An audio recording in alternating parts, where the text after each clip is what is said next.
Dice Antonio, la verdad que cuando nos dio la oportunidad de hacer una canción del disco, a mí me gustó mucho ya el título, ya me llamó mucho la atención porque hay tres cosas que nos gustan mucho, que la música de Triomudo, son muy fan de vosotros, la poesía de Fernando Merlo y luego los verdiales, ya que los verdiales estuvieran en el título ya nos llama mucho la atención, ¿no?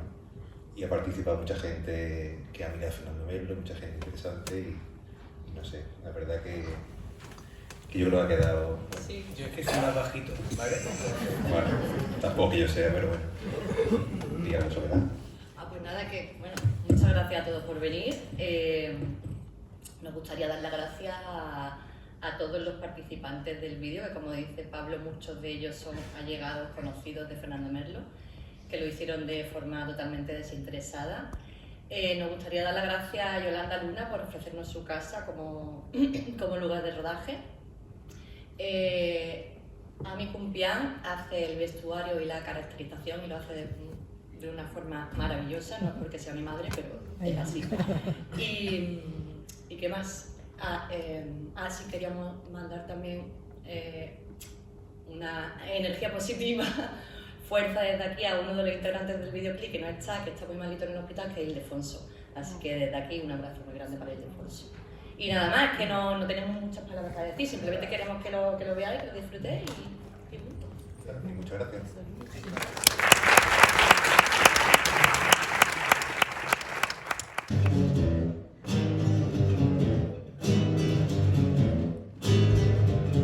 Tiene algo que ver con la poesía de Fernando. Y ahora que lo he visto, sí tiene que ver. Cuando estábamos en ello, no digo, pues no lo sé, pero sí, tiene que ver. Bueno, gracias, todas las gracias del mundo a los presentes, sobre todo porque si no estuvierais aquí, esto sería imposible. Como hermana, disfruté de la infancia de Fernando. Y ya de niño era lo que mi madre llamaba un niño trabajoso. Y trabajoso siguió siendo durante su vida, en todas las etapas de la vida, normal. Pero él no es que fuese malo no. Era difícil, era muy inquieto, luego cuando se concentraba en algo, jugando con las figuritas y tal, se concentraba y era al 100% ahí, o sea que no es que fuese todo el día ideando a ver qué maldad voy a hacer, ¿no? Pero no voy a contar las maldades porque todos estábamos hasta mañana en las anécdotas, 4.500 millones de cosas que hacía, ¿no?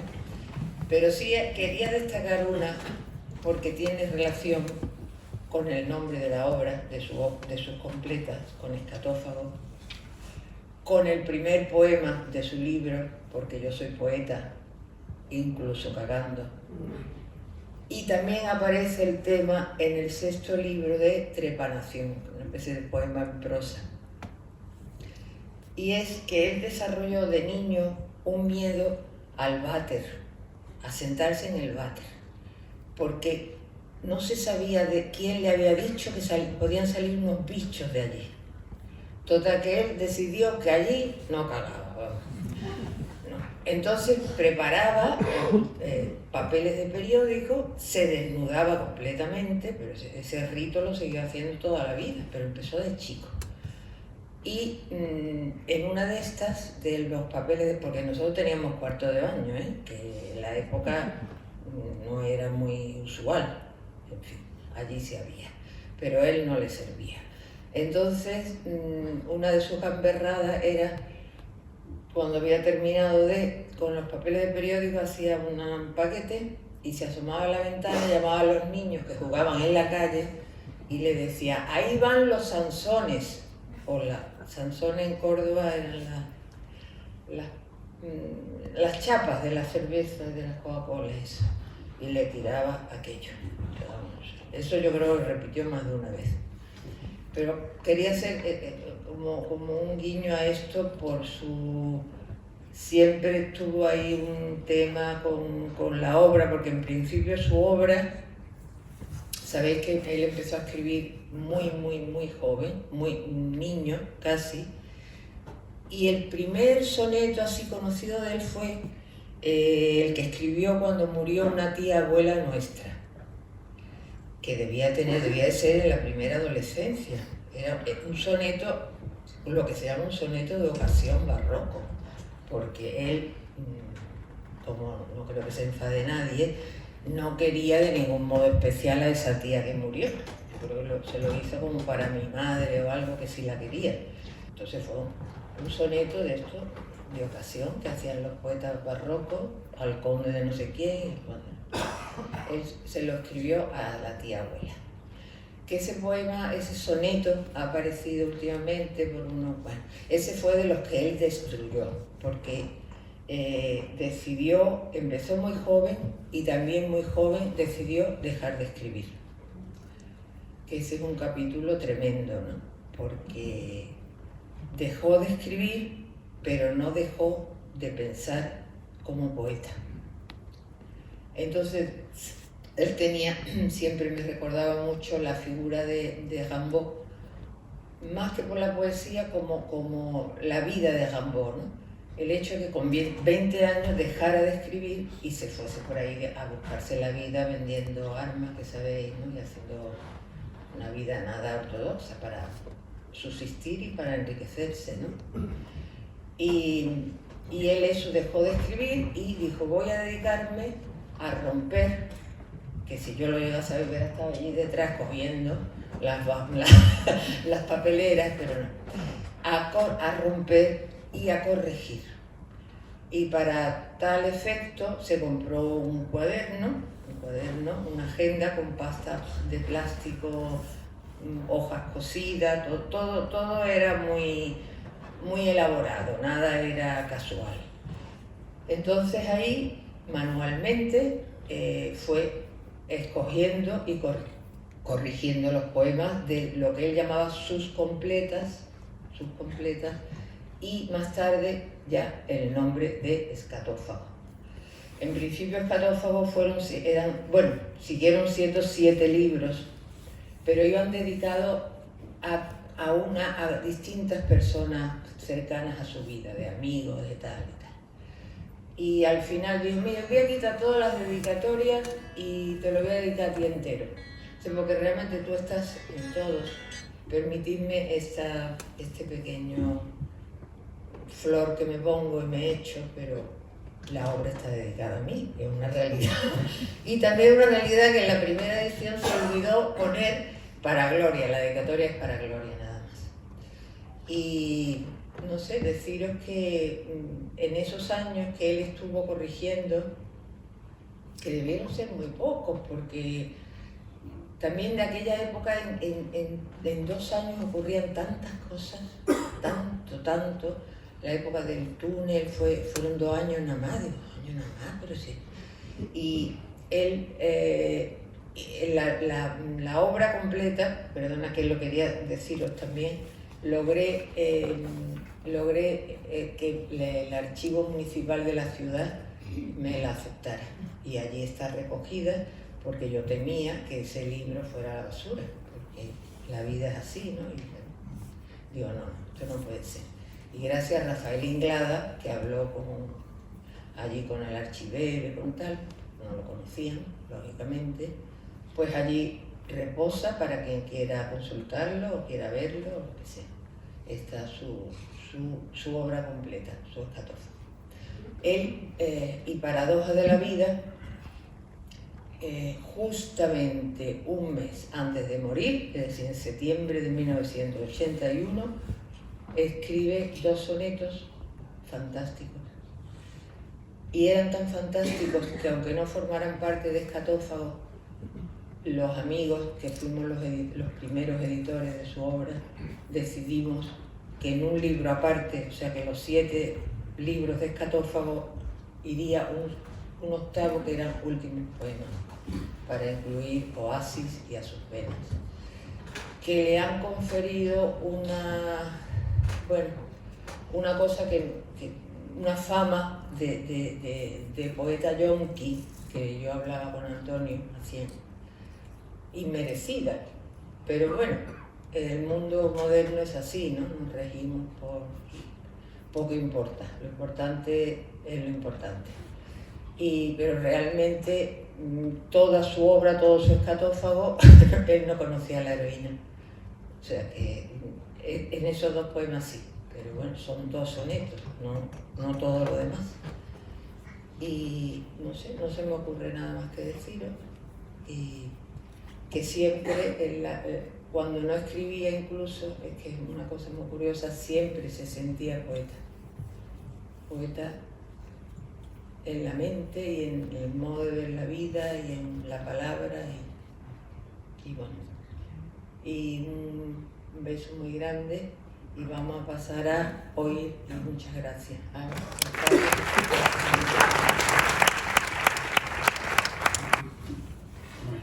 Buenas noches. Hace como mes y medio recibí unas notas por internet, recibí unas notas de mi amigo Luis García de Ángela, también íntimo amigo de Fernando, unas notas que de ellas traje un fragmento, un corto fragmento que os voy a leer. En Fernando Merlo siempre hay por lo menos dos dimensiones, el poeta y el transgresor. Sin duda, su vertiente de insumiso rebelde, siempre dispuesto al desafío, a la provocación, su personalidad en suma es lo que más ha atraído hoy y siempre, su lado mítico. Merlo expulsado de los colegios, Merlo detenido por atentar a la moral, Merlo procaz, follador impenitente, Merlo en su túnel oficiando de barman y pinchador de discos con la música más agresiva del momento, Merlo y el grupo 9 gritando que el pueblo chorrea sangre frente a la siniestra dictadura de aquellos años.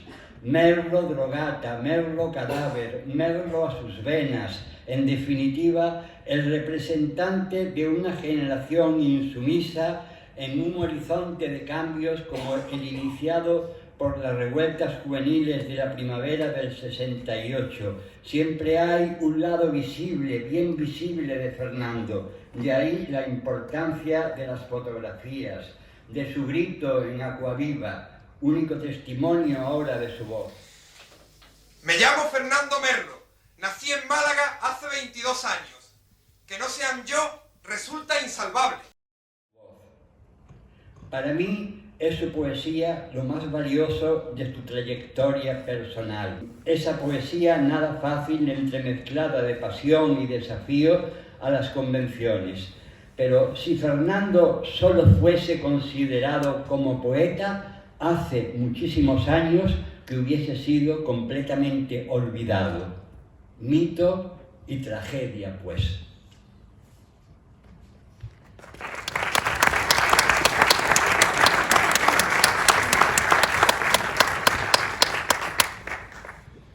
Voy a leer los dos poemas de Fernando Merlo.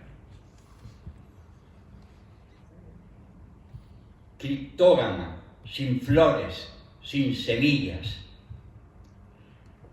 Si este dolor no se llegara a comprender, ¿con qué manos entonces escribir hermosos versos? ¿Con qué la cerilla que se apaga, el precio demasiado alto para volver a encenderse? Para quien no se haga como un niño, empiece aprendiendo a andar. Inconclusas las mayores tareas y aún así es la vida y subsiste en las muecas. Están cambiando las fachadas de este delicado suplicio. Dejarse hacia no saber sino buscar el lago y la pierna amiga. Es ahora tarde y puedo mostraros mi mano dudosa nunca atrás, porque morir en el empeño de tanta incomprensión parezca noble, el más grande poeta de vuestra generación se debate, se vigila, vuelve al principio, corrobora hechos ciertos. las amoralidades de los jueces, vosotros no sois jueces. Se pregunta si no es un necio muchacho que habla y hace frío.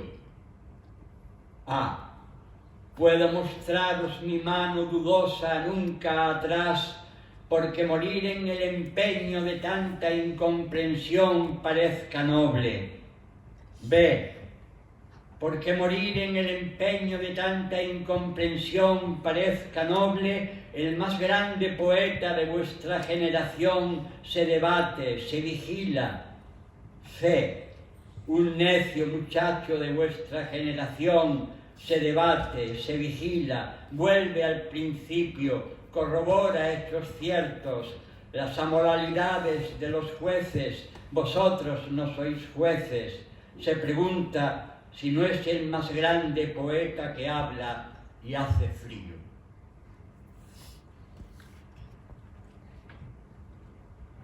Lúcido. Ayer precipitóse la cornada, el fuego hacia la ingle atravesando no sé qué carne mía o de ninguno, el coñac ensartado, la vesícula abierta. ¿Hay más muertes en una espalda? Mi barco hace agua y la destila. No es el llanto del ojo, no es el ojo, el pelo no es el pelo, no es el pelo, ni la raíz tampoco no es el pelo. ¡Ay, el ojo! ¡Ay, el pelo! Desnúdense, señores, ha llegado la hora séptima. Desnúdense la piel, vagina abajo, ganglio, pulmón, desnuden las arterias. Desnúdense, señoras, ya hemos muerto. Bueno, antes que presentar a quien me acompaña, yo soy Antonio Cien, y me acompaña mi amigo Damián Fernández, que los dos realmente formamos la banda Trío Mudo. Principalmente lo que hemos ido haciendo, para aquellos que no nos conozcáis, es musicalizar pues, poesía, especialmente de acuerdo con María Manero y otros autores. Y me acompaña también mi hijo Álvaro López. También.